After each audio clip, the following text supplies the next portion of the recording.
Boa tarde. Vamos dar início à apresentação do trabalho desenvolvido na disciplina de Ética e Legislação Profissional. O trabalho é sobre o Código de Ética e Disciplina do Conselho de Arquitetura e Urbanismo em comparação ao Código de outras profissões. No caso escolhido pelo grupo, foi a profissão jornalista. A apresentação contém aspectos relacionados às convergências e divergências, assim como os principais pontos voltados às atribuições, competências e atividades profissionais. O grupo é composto pela Bianca Batista, Jéssica, João e Leonardo Lizardo. Inicialmente, vamos falar sobre o Código de Ética para Arquitetos e Urbanistas. O documento foi instituído pelo Conselho de Arquitetura e Urbanismo, o CAU, em 2013, e define as responsabilidades éticas do profissional de arquitetura e urbanismo. Ela está dividida em 6 tópicos, que são eles as obrigações gerais, obrigações para o interesse público, com o contratante, com a profissão, com os colegas de trabalho e obrigações para o CONCAL.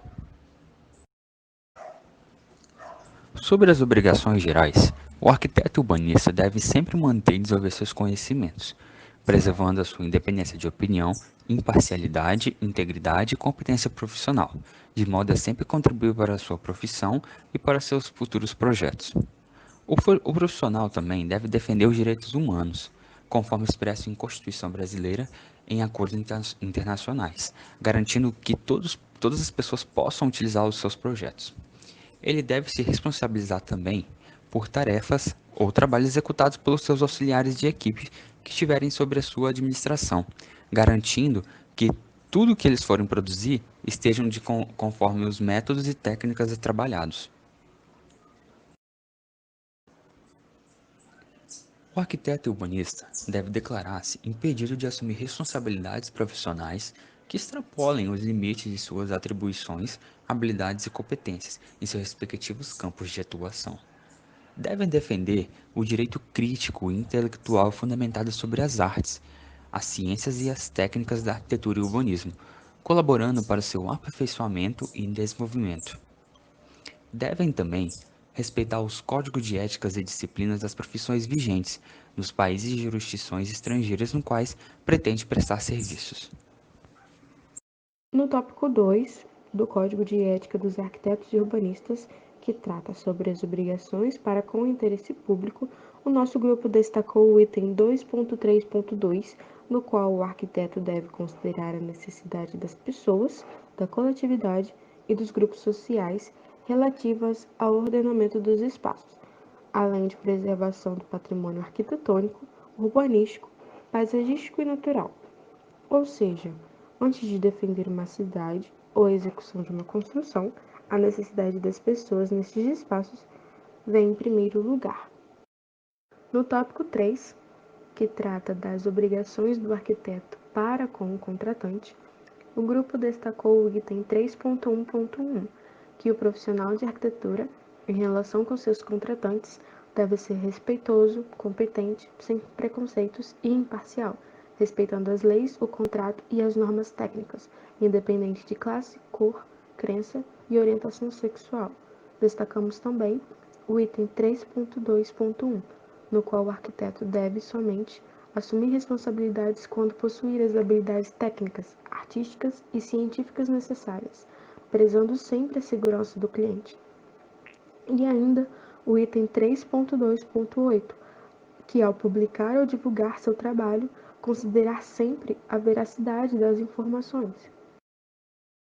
Ainda no item 3, nas obrigações do arquiteto para com o contratante, o nosso grupo destacou o item 3.2.9, no qual o profissional de arquitetura fica impedido de assumir qualquer autoria de trabalho que não tenha realizado, ou seja, assinar para estudantes ou assinar quando nunca compareceu à obra, entre outras situações. Destacamos também o item 3.2.15, que trata do sigilo da prestação de serviço em relação aos contratantes, salvo mediante autoridade judicial. E ainda o item 3.2.16, no qual proíbe o arquiteto de receber qualquer gratificação de fornecedores. Essa prática pode ser comum. O arquiteto indica um fornecedor e, para agradecer, o fornecedor bonifica o arquiteto. resultando num ciclo vicioso. Nosso grupo destacou ainda o item 3.2.18, no qual o arquiteto deve recusar-se a receber honorários, pagamentos ou vantagens de duas partes de um mesmo contrato vigente. Ou seja, o arquiteto não deve possuir duas fontes de renda resultantes de um mesmo contrato, reafirmando o item 3.2.16, que proíbe o arquiteto de receber bonificações de fornecedores. Destacamos ainda o item 5.2.1, no qual o arquiteto deve repudiar a prática de plágio e de qualquer apropriação parcial ou integral de propriedade intelectual. E, por fim, o item 5.2.3, no qual o arquiteto urbanista apenas deve estipular os honorários somente quando solicitado oferecer seus serviços profissionais. Bom, além do Código de Ética dos Arquitetos, o nosso grupo vai falar também sobre o Código de Ética para Jornalistas, que ele está em vigor desde 1987, logo depois de ser aprovado pelo Congresso Nacional dos Jornalistas. Segundo a Federação Nacional dos Jornalistas, que é a FENAGE, este documento ele dita as normas para se subordinar à atuação do profissional, desde de suas relações com a comunidade até com as fontes de informação e entre os próprios jornalistas. As punições previstas para quem descumprir este código de éticas incluem desde a advertência até uma expulsão do sindicato dos jornalistas. Bom, a liberdade de imprensa ela vem com um preço. Atualmente os jornais eles têm pessoas especializadas para adequar as matérias que os jornalistas fazem para que essas matérias não possam difamar, caluniar ou injuriar as pessoas envolvidas na reportagem. Isso não é só pela questão democrática do direito do ser humano, do cidadão, mas também porque pode causar processos judiciais. E processos judiciais saem muito caro, são danosos financeiramente e para os veículos de comunicação, esses daninhos, eles causam meio que craquelados na imagem pública dos veículos de comunicação. Eles meio que tiram a credibilidade desses veículos. As matérias mais polêmicas, elas são verificadas e colocadas em termos jurídicos não prejudiciais à sociedade e ao veículo de comunicação. Bom, agora partindo para o Código de Ética dos Jornalistas, o capítulo 1, ele fala sobre o direito à informação. O artigo 1º desse mesmo capítulo, ele diz que é um direito fundamental do cidadão ter acesso à informação. Isso abrange o direito de informar, de ser informado e de ter acesso à informação. Só que a produção e a divulgação dessa mesma informação, ela tem que ser pautada em fatos reais, na veracidade, e também ela tem que ter por finalidade um interesse público. A notícia não pode ser espalhada, propagada na base de interesses pessoais. Isso seria errado de acordo com o Código de Ética Jornalístico. Bom, o capítulo 2, ele já fala sobre a conduta profissional do jornalista. O primeiro ponto que é abordado aqui é que o compromisso fundamental do jornalista é com a verdade, igual foi dito anteriormente. A veracidade da divulgação dos fatos. Então, ele precisa apurar tudo o que ele descobriu durante a entrevista, durante reportagens, para ter uma correta divulgação dessa notícia.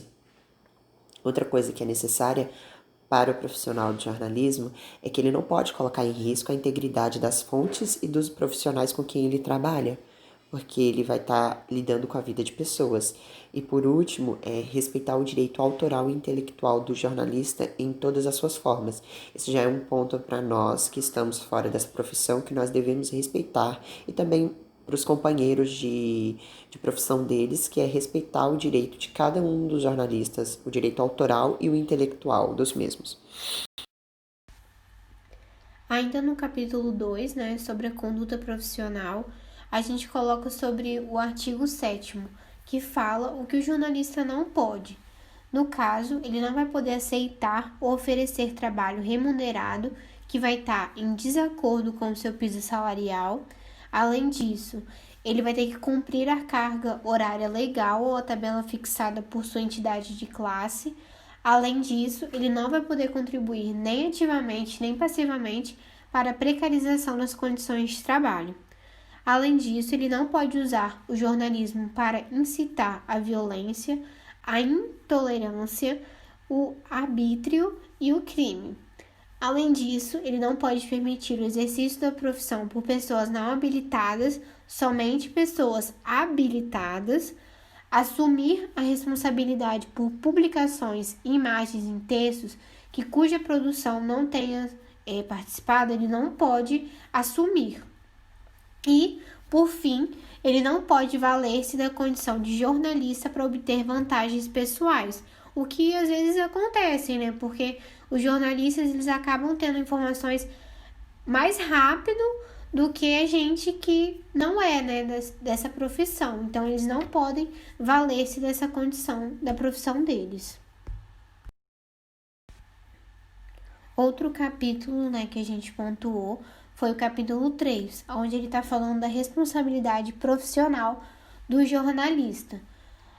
A gente colocou o artigo 8º, onde fala que o jornalista ele é responsável por toda informação que divulga, desde que seu trabalho não tenha sido alterado por terceiros, caso em que a responsabilidade pela alteração será do autor, no caso, quem alterou o trabalho, que seriam esses terceiros, e não mais o jornalista.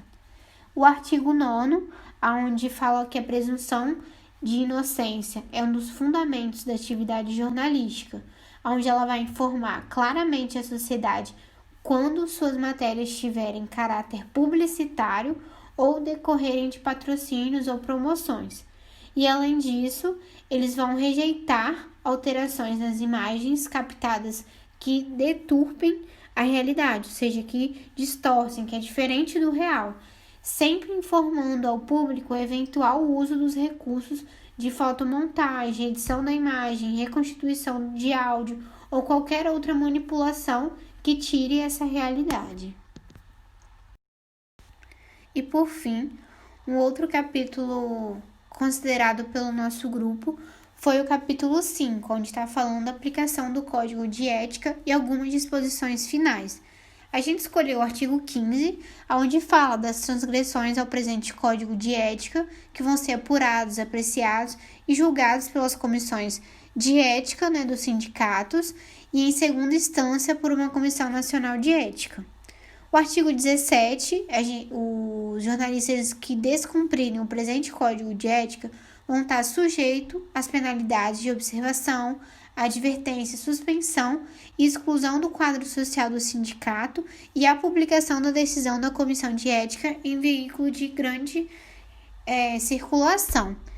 E, por fim, a gente também colocou, considerando a importância desse parágrafo único, que fala que os não filiados aos sindicatos de jornalista vão estar sujeitos às penalidades de observação, advertência e pode ter um impedimento temporário quanto definitivo de ingresso no quadro social do sindicato e a publicação da decisão da Comissão de Ética em veículo de ampla circulação.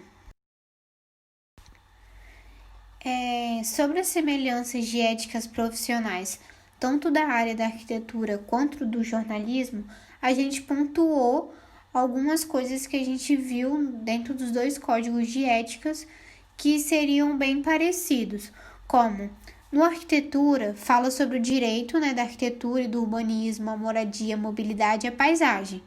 E o jornalismo, né, ele vai ter o direito fundamental sobre a informação do cidadão, de informar, né, além de ser informado. Outro ponto seria que os arquitetos eles não vão assumir responsabilidades profissionais que extrapolem, né, os limites de suas atribuições, bem como o jornalista, né? Ele também não vai assumir o exercício da profissão por pessoas que não são habilitadas. Respeitar o direito autoral e intelectual de qualquer apropriação parcial ou integral, quando a gente está falando dos arquitetos, e os jornalistas, que seriam em todas as suas formas também respeitar esses direitos. Um outro ponto seria que tem que manter, né, o sigilo sobre os negócios confidenciais dos seus contratantes, no caso da arquitetura, e sobre o jornalismo, não colocar em risco a integridade das fontes dos profissionais com quem você está trabalhando. E também deve recusar-se a receber honorários, pagamentos, vantagens de duas partes de um mesmo contrato vigente. Isso está falando no Código de Ética, né, sobre a arquitetura, a profissão da arquitetura. E o jornalismo vai também valer-se da condição que não deve o jornalista obter vantagens pessoais por causa da sua profissão. As nossas referências, né, do trabalho foi o Conselho de Arquitetura e Urbanismo do Brasil, o Código de Ética, né, usado por arquitetos e urbanistas, realizado em 2013, e além disso o Código de Ética dos Jornalistas Brasileiros, feito pela Federação Nacional dos Jornalistas em 2007. Caso alguém tenha dúvida, pode entrar em contato com o nosso grupo para a gente poder sanar qualquer das dúvidas que tiverem. Obrigada!